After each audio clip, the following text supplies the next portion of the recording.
সামনে থেকে দেখলে বুঝতে পারবে হোটেলগুলো বিশেষ পদ্ধতিতে বানানো। এটা কি জিনিস জানো? এটাই হলো জেলিফিশ। সমুদ্রের পাড় দিয়ে এত সুন্দর রাস্তা, সমুদ্রের পাড়ে মাছের নিলামিতে মাছ এত সস্তা। যেটুকু শোনা গেল এরকম কোন জিনিস দিয়ে নাকি শঙ্খ বানানো হয়। ওইদিকে দেখো কাকা এত বড় সমুদ্র ছেড়ে ডোবার মধ্যে কি মাছ খুঁজছে। এটা তো দেখে খুব ভয়ানক লাগছে। তোমরা কি কেউ জানো এটার নাম? ওই দেখো রাস্তার পাশে মাছ ধরার জাহাজ লাইন দিয়ে দাঁড়ানো। মানে মাছটার নাম প্লাস্টিক? প্লাস্টিক বলে অনেকরা, আমরা বলি বুকডলি। বুকডলি, আচ্ছা এখানে বলা হয় বুকডলি। এই মাছটা চাঁদা বুকডলি বলা হয় বা প্লাস্টিক মাছ।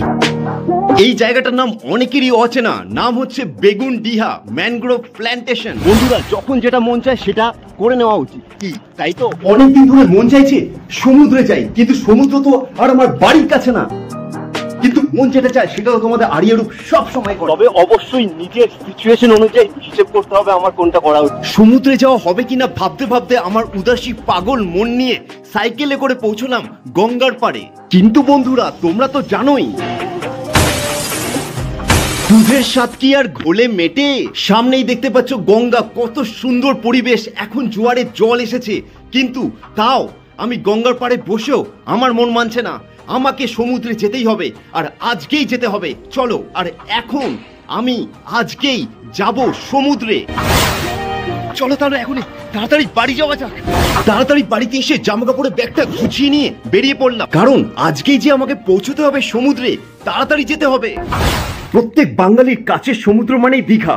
আমিও সেই রাস্তায় এসে পৌঁছলো, কিন্তু দীঘায় যাব না, যাব তোমাদেরকে নিয়ে এক অচেনা সমুদ্র সৈকতে, একদমই নতুন জায়গা। ভিডিও শুরুতে দেখেছিলাম যে কাকাকে, দেখো এই কাকা কিন্তু এখানেই এরকম কাদার মধ্যে নেমে মাছ ধরছে, যেখানে পাশে সমুদ্র, তাও এখানে এরকম ভাবে কি মাছ খুঁজছে। আর এইখানে দেখো এই ভিউটা রাস্তার, সত্যি একদমই তোমাদের মন পুরো মুড পাল্টে যাবে এখানে আসলে।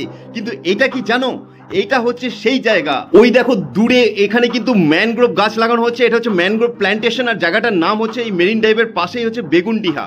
আর চলো আমরা এখন এই রাস্তা ধরেই মেরিন ড্রাইভ হয়ে এগোবো একটা নতুন জায়গায়, আর পুরো রাস্তার ভিউটা তোমাদের দেখাবো। দেখো কত সুন্দর ভিউ। আর আজকে প্রথমবার তোমাদের দেখাবো এরকম এক জায়গা, এরকম এক রাস্তা, আর এই রাস্তার ভিউ। দীঘার তো অনেক ভিডিও তোমরা দেখেছো, কিন্তু আমি চ্যালেঞ্জ করে বলতে পারি এরকম ভিউ তোমাদের কেউ দেখায়নি আগে। দেখো এই রাস্তা, এখানে কোথায় মন্দারমণি যাওয়া যাবে, শঙ্করপুরও যাওয়া যাবে। চলো এখান দিয়ে এগোনো যাক। একদম নতুন রাস্তা, ঝাঁজ চকচকে রাস্তা, রাস্তার দু সাইডের ভিউটা দেখো, একদম প্রাকৃতিক গ্রামীণ পরিবেশের মধ্যে দিয়ে এগোচ্ছি।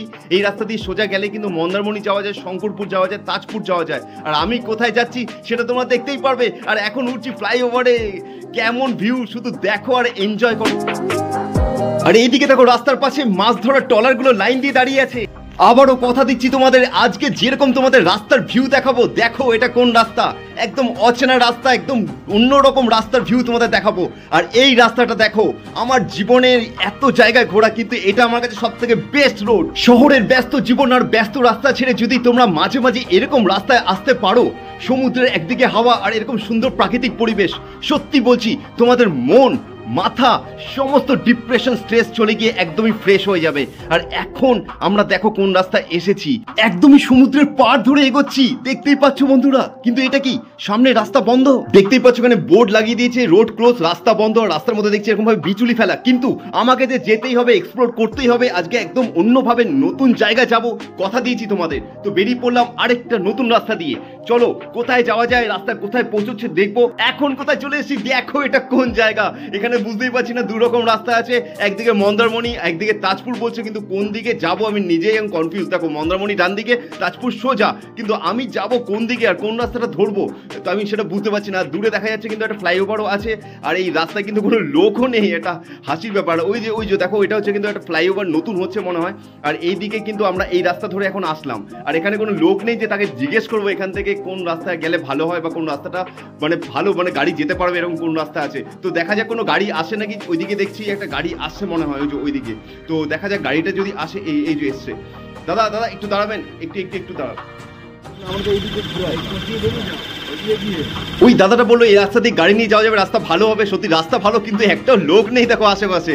তো কোথায় যাওয়া যায়? এই তো এখানে তো দেখছি কিছু একটা বোর্ড লাগানো আছে। হ্যাঁ, তাজপুর সমুদ্র সৈকত।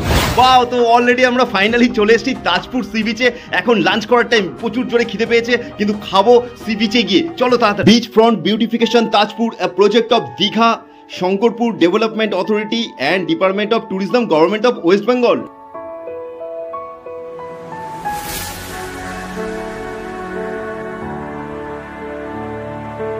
কিন্তু দুপুরের সময় সমুদ্র তো দেখাই যাচ্ছে না, কত দূরে নির্জন এই সমুদ্র সৈকতে প্রথমেই দেখা পেলাম এই বন্ধুর।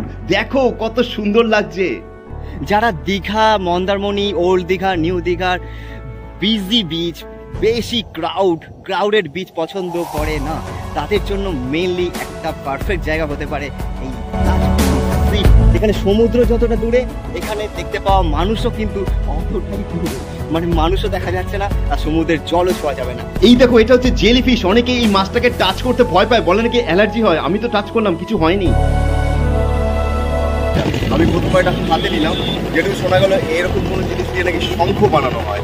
তো এই আকৃতিটা তোমরা দেখাচ্ছি, তো তোমরা দেখতে পাচ্ছ এখানে দেখো এই জায়গাটা এরকম শঙ্খের মতনই শেপ আছে, কিন্তু ভেতরে কিন্তু কিছু আছে, ভেতরে কোনো জিনিস আছে, মানে বলবো এটা নাকি জীবিত। ভেতরে যেটা আছে সেটা হচ্ছে জীবিত। এটার খোলসটাকে বের করে এই খোলসটাকে শঙ্খ হিসেবে মূলত ব্যবহার। এছাড়াও কিন্তু বিচে অনেক জিনিস যেগুলো অন্য দীঘা বা তোমরা যদি অন্য কোনো মন্দারমণি বিচে যাও পাবে না, কারণ এটা একটা নির্জন বিচ আর এখানে লোকজন খুবই কম আছে। আর সেই কারণে এখানে কিন্তু ওয়াইল্ড লাইফ রিলেটেড যে জিনিসগুলো জেনারেলি অন্য বিচে পাওয়া যায় না, সেগুলো কিন্তু এখানে কিন্তু একটু খুঁজলে পাওয়া যায়। এইটা কি জিনিস ভাই? দেখতে তো খুবই ভয়ানক লাগছে। দেখো, এর কিন্তু দুদিকেই মুখ আছে। এই জিনিসটার নাম আমার জানা নেই, তোমরা যদি কেউ জেনে থাকো অবশ্যই আমাকে প্লিজ কমেন্টে জানিও এই জিনিসটাকে কি বলে। দেখো, দুদিক দিয়ে নড়ছে আর অনেকটা স্পিডে কিন্তু এগোচ্ছে। জানি না এটা বিষধর নাকি বিষ আছে নাকি। দেখো বন্ধুরা, এটা কিন্তু দেখতে সত্যি খুব ভয়ানক লাগছে। দেখো কিভাবে লাফিয়ে লাফিয়ে এগোচ্ছে। আমার জানা নেই এটা মানুষকে কামড়ালে কোনো ক্ষতি হয় নাকি। তোমরা যদি জানো তো অবশ্যই জানিও আমাকে। বন্ধুরা, এর ভেতরে কিন্তু প্রাণ আছে, একে নষ্ট করা ঠিক না, তো তাই জন্য আমি ওকে জলে ছেড়ে দিচ্ছি। তো তোমরা দেখে না, তোমাদের সামনে এটা জলে ছেড়ে দেবো। কোনো প্রাণকেই হত্যা করার কিন্তু আমাদের নিয়ম নেই, প্রাণকে বাঁচানোই আমাদের উদ্দেশ্য। তো ওকে জলে ছেড়ে দেওয়ার পর যদি থাকে তো নিশ্চয়ই আবার বেঁচে। এই তাজপুর সি বিচের একটা বিশেষত হচ্ছে এই উঁচু বাঁশ দিয়ে তৈরি করা রেস্টুরেন্টগুলো। এই যে বাঁশগুলো দেখছো, মোটা মোটা বাঁশ, কিভাবে তৈরি হয় আর কত খরচা এবং বিশেষত কি আছে সেটা তোমাদের জানাবো। আর এখানে এই রেস্টুরেন্টের মালিকের সঙ্গে কথা বলে জানা গেল এই কাঠের বিষয়, কিভাবে এই সমুদ্রের ঢেউকে রক্ষা করে এই রেস্টুরেন্টগুলো। সবকিছুই তোমাদের জানাবো, কিভাবে এই রেস্টুরেন্টগুলো তৈরি হয় আর কত টাকা খরচা পড়ে আর কি কি সমস্যা হয় রেস্টুরেন্টগুলো তৈরি করতে। এমনকি তোমাদের নিলামিতে কিভাবে তাজপুর বিচে মাছ বিক্রি হচ্ছে সেটাও জানাবো। সবকিছু নিয়ে আসি পরবর্তী পর্বে। দেখার জন্য অবশ্যই চ্যানেলটা সাবস্ক্রাইব করে রাখো তাড়াতাড়ি।